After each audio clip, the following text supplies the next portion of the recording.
Tim Gabungan Opsnal Polres Aceh Timur berhasil menangkap 4 terduga pelaku tindak pidana pencurian ataupun perampokan dengan kekerasan yang terjadi di Penarun, Kabupaten Aceh Timur, di perkebunan PT Wiraperca, Kecamatan Rantau Panjang, Kabupaten Aceh Timur pada Selasa 2 November 2021.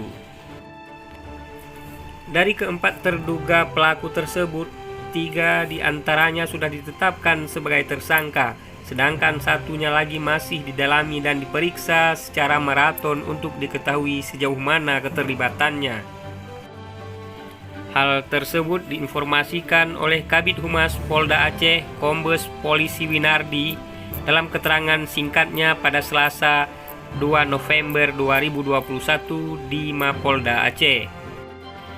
Kabid Humas menyampaikan, saat ini keempat terduga pelaku sudah ditangkap dan masih diperiksa secara intensif di Polres Aceh Timur. Keempat orang tersebut adalah berinisial BY alias RJ 33 tahun dan MH 26 tahun serta RS 28 tahun dan MS berusia 34 tahun. Semuanya merupakan warga Rantau Pelak, Kabupaten Aceh Timur.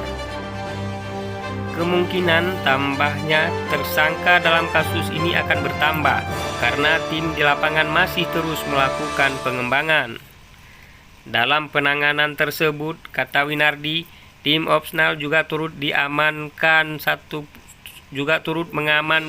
pucuk senjata api pistol jenis FM beserta magazin dan 2 butir peluru.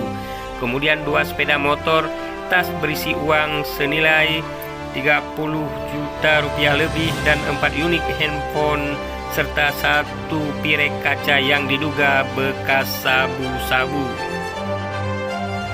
Intinya sudah ditangkap dan masih dilakukan pemeriksaan. Para pelaku akan dijerat dengan pasal 365 KUHP tentang pencurian dan kekerasan, ujar Winardi. Untuk sekedar diketahui, salah satu toko pakaian milik Zulkifli di Desa Arul Pinang, Kecamatan Penarun, Kabupaten Aceh Timur dirampok oleh 3 orang tidak dikenal dengan menggunakan senjata api pada Minggu 31 Oktober 2021 sekitar pukul 21.43 waktu Indonesia Barat.